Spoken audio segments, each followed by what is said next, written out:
Well, welcome to our first section in Chapter 1 of Calculus. Section 1.1, as you can see by the title, we're going to be talking about lines. This first chapter in Calculus is intended to be a review of the things you've learned or studied last year in your pre-calculus course. Well, let's get started. In each of our lessons, we'll try to start by looking at the things we're going to be talking about, reviewing, or learning. Here we hope the list has lots of things you've seen before. Certainly you've talked about slopes of lines, parallel and perpendicular lines, and writing equations of lines. That's a big topic that we'll introduce or review now and use throughout our study of calculus this year. A concept we begin with is increments. Something I think you've done before, but we're just going to call it a new name. Linear equations are used extensively to model the world we live in, and we'll use them throughout our course in calculus. Increments are simply a way of measuring the change in two quantities. When we speak of the increment of x, we use the Greek letter delta x to represent that. All it means is the change in two x quantities, an x2 minus an x1. Of course, the increment of y would be the change in two y values, y2 minus y1. So an increment always involves a difference or a subtraction. You've done this before when you've calculated slope, rise divided by the run. You found the change or increment in the y divided by the change or increment in x. We use this new notation now because it's shorter or briefer, delta y over delta x for slope, plus it leads into an important idea in calculus called the derivative. Let's practice with this idea of increments. In this example we have 2 points, 8, 3, and -6, 1. Let's plot those 2 points. 8, 3 should show up right about here, and of course the point -6, 1 over here. Well, if we were to find the slope between these 2 points, we'd want to look for the change in the y values. We can see from the graph it's simply 2. We'd also want to look at the change in the x values. You can see from the graph here we have, let's see, 8 and 6 or 14. Let's see, we have a change of 14 in the x direction and 2 in the y direction. In slope we call that the rise over and the run. In calculus we're going to indicate those by delta y and delta x. So again, delta x is the change in the two x quantities. We can subtract in either order, 8 minus a -6 or 6 minus -6 minus 8. Either way we get a value of 14. In one case we may get a -14 and the other a +14. That's not too important here. We're really looking for just the absolute value of that change. The change in y's, as you can see, would be the difference between 3 and 1, or a value of 2. So delta x, 14, delta y, 2. We'll use those as we talk about the slope between 2 points. Delta y over delta x, of course in this case, would be 2 over 14. Simplified, that would be a slope of 1/7. So the line between these 2 points, as you can see, is quite flat, as indicated by the slope value of 1/7. Well, we've already reviewed this idea of slope. You know it, as we mentioned, as rise over run. And now we've simply indicated a new way of writing that, delta y over delta x. That's the change in two y values divided by the change in two x values. Well, some lines are worth mentioning as we talk about slopes, in particular horizontal and vertical lines. We have a horizontal line drawn in this graph. As you can see, its slope is what we call flat. So we say that slope is 0. Now what about vertical lines? Up to this point we've often said vertical lines simply have no slope, or it's undefined. And that's true because as we try to define their slope in terms of the change in y over the change of x, we can see there's lots of change of x between any 2 points on this vertical line. But the change in the y value, or excuse me, the change in the x value, that's a 0. You've learned already that dividing by 0 is undefined, so that's why we typically say the slope of a vertical line is undefined. However, it's good to expand our idea of slope with vertical lines. We can say that this has a very steep slope, so we'll typically describe the slope of a vertical line as being infinite. It's true the numerical quantity delta y over delta x is undefined, but the concept of saying that it has an infinitely steep slope corresponds nicely to the graph that we have here and will be useful later as we study calculus. Vertical lines, of course, have a slope, you'll recall, of an x equals some quantity, whereas vertical lines have an equation y equals some quantity. A little bit backwards because we think of vertical lines as kind of being parallel to the y-axis, and yet we're saying the x equals a number. For instance, x equals 5. On the other hand, we say vertical lines have an equation y equals some number, but they're parallel to the horizontal or x-axis. An example would be, of course, y equals -2. Here's a couple more examples that we can try as we look at the specific point, -3, 8. Again, I'm going to begin by just plotting that point. If we were to draw a horizontal line through that point, we know that its slope is 0. What's its equation? Well, it has to be of the form y equals.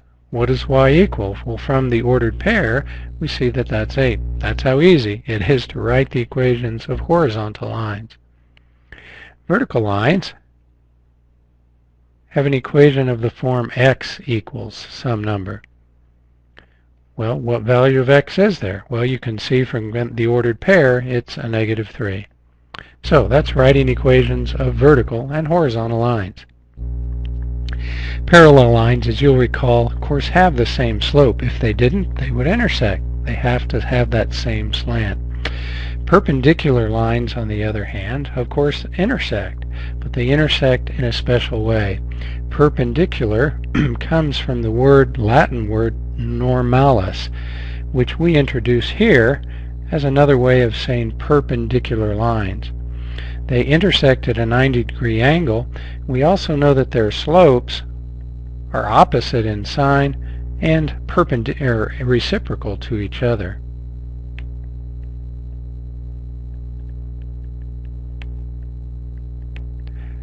Let's see if we can come up with an example. If we had a slope of a line that was 2/3, and we wanted to find the slope of a line that was perpendicular to that, I'll indicate that by the little perpendicular symbol from geometry here. Of course, it has to change its sign, positive to negative, and the reciprocal implies that we've flipped over the fraction representing the slope. There it is, perpendicular and parallel slopes. One of the most important things we do from this lesson's review of pre-calculus is review how to write the equation of a line. We typically will use here the point-slope formula to do this. We hope this is something very familiar to you already. Y equals m times the quantity x minus x1 plus y1. In order to build the equation of a line, we really always have to have two things. First, a slope. Second, a point. That point is represented by the x and y values, x1 and y1. Let's go through an example. Here we have 2 points, or 2 ordered pairs, 7, -2, and -5, 8. We're asked to come up with the equation of the line. We're referring back to the previous slide. Here's the form, the point-slope form. Let's transfer it here. Y equals m times the quantity x minus x1 plus y1. This is certainly something that if it's not automatic to you, you want to make sure that it is as we finish section 1.1. In the lesson assignment, you'll get a chance to practice on this.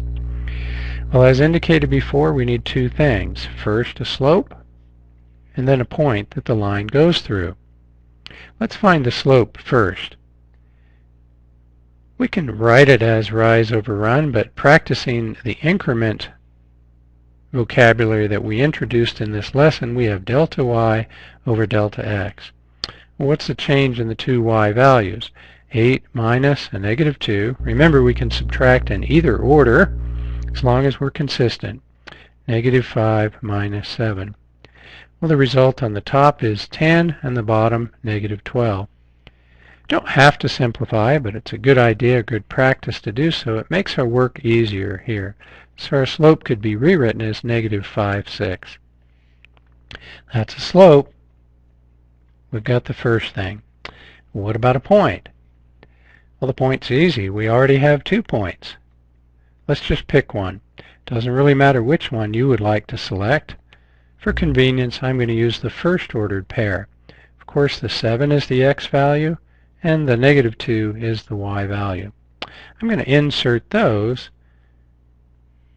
into the x1 and to the y1 positions in our point-slope equation formula. Okay, we're ready. Let's write it down. Y equals the slope, negative 5, 6, times x minus the x coordinate, of course that's 7, plus the y coordinate, negative 2.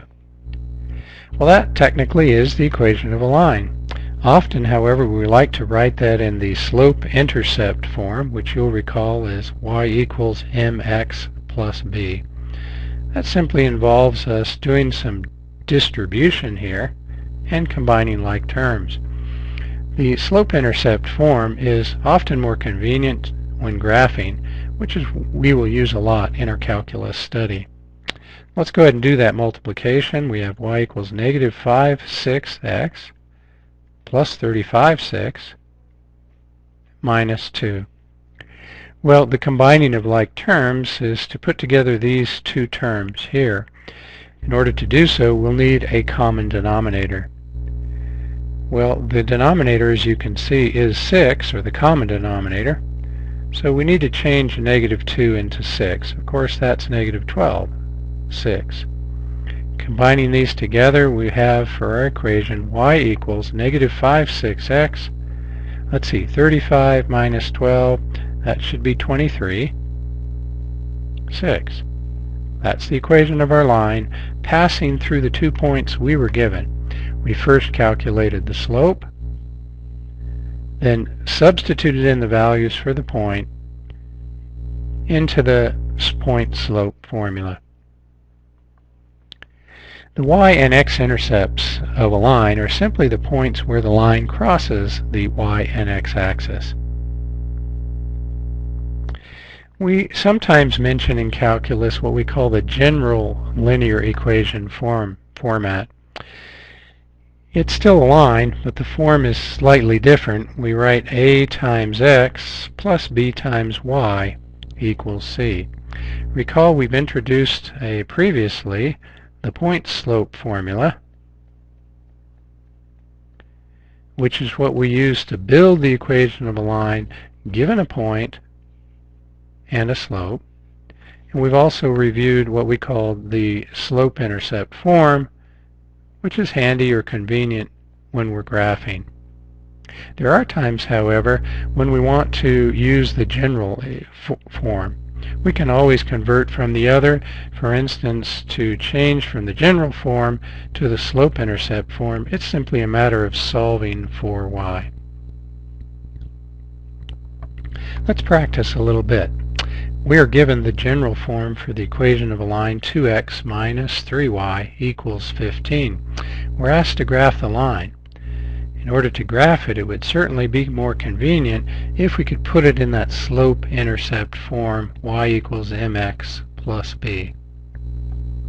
It's a simple matter of solving for y in the equation that we're given. Let me rewrite that here as we begin our solution process. Let's subtract 2x from both sides to isolate the y value.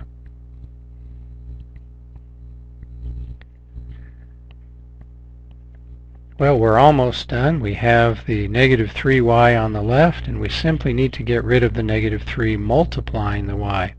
That can be done by dividing by negative 3 each term on both sides of the equation. And the result then is y equals 2/3 x minus 5. To graph that, let's focus on the y-intercept. That's the point again where the line crosses the y-axis.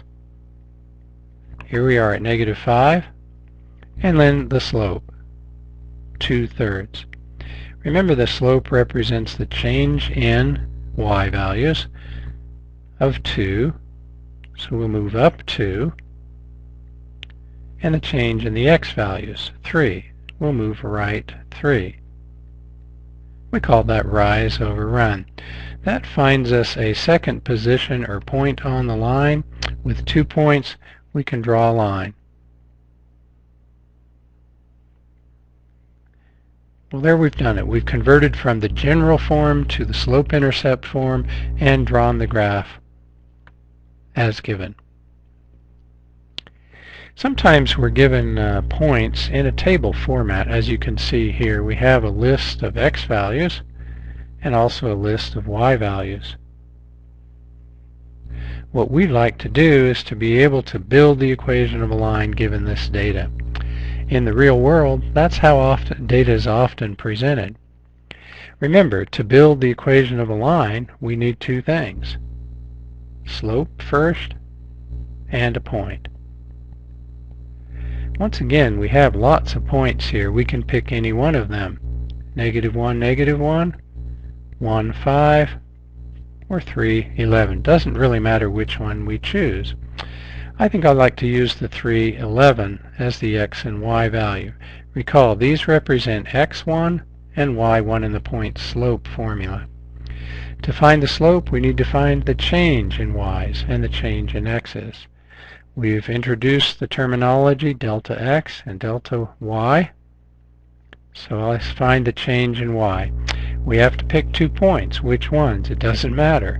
We don't have to use the 3, 11. We can use the first 2 ordered pairs if we choose. Let me clean this up a little bit so that we can see our values a little better. I'm going to find the change in y values between the last 2 points. So 11 minus 5 is 6. Of course, I need to use the same 2 points to find the change in x values. 3 minus 1 is 2. Simplified, we have a slope of 3. We're ready. Let's write the equation of the line. First, putting in the values for the slope, we have y equals 3. The x-coordinate we chose was 3, and the y-coordinate 11. Now we're asked to write this in the linear function in the slope-intercept form here.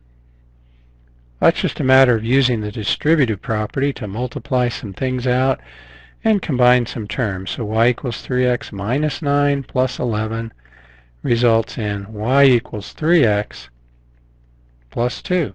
That's the equation, the linear equation in the slope-intercept form. Here's a little more real example. Notice that we're given a table of values. Often that's how data comes, or that's how we organize the data that we collect in the real world. You can see here that we have some years and world populations from 1980 through the year 2010. These years are increasing by 5 years every time, 1980 to 1985 to 1990, 1995, and so on, all the way up to 2010. Now the values that are recorded in the table for the population seem pretty small. 4,454 for the world population. Well, in the column header we can see that that represents millions of people. That's a lot of people. Certainly we see the trend here is increasing as we would expect it, and we can find the change from every 5-year period, how much it's increasing by. Well, To predict the world population, we need a model or a rule. That's an equation. In this case, we could model it using a linear function.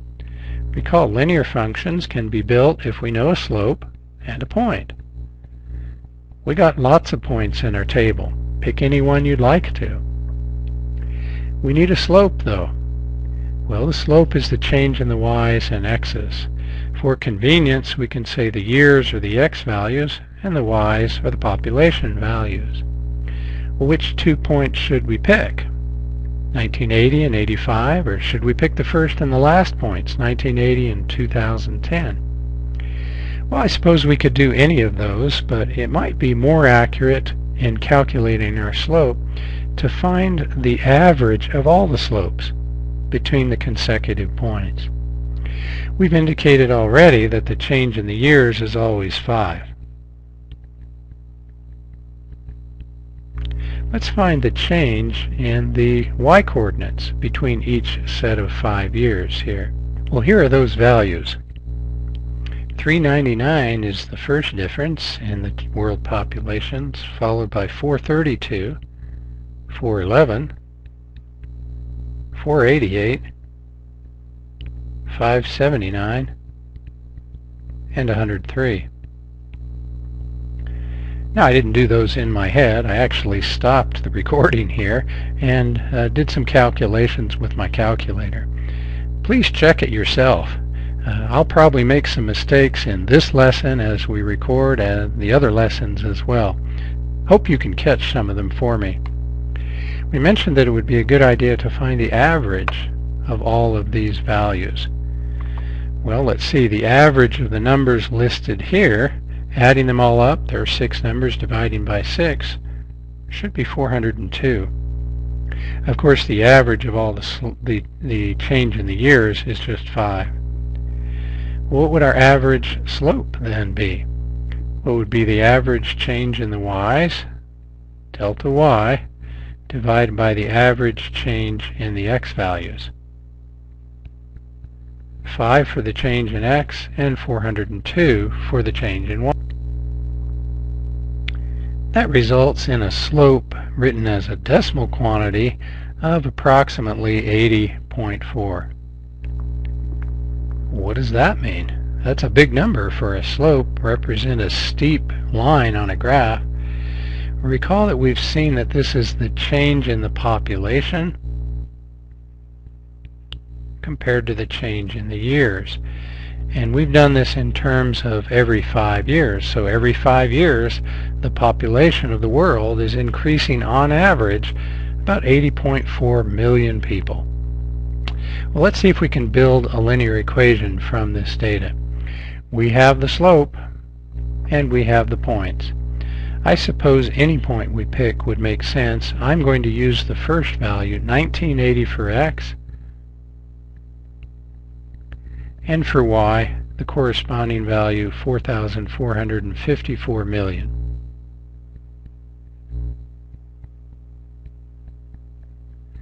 Well, there we have an equation we can use to predict the population in 2012. Our resulting equation using the distributive property here would be y equals 80.4x minus 159,192, and then of course plus 4,454. Well, let's combine these terms together.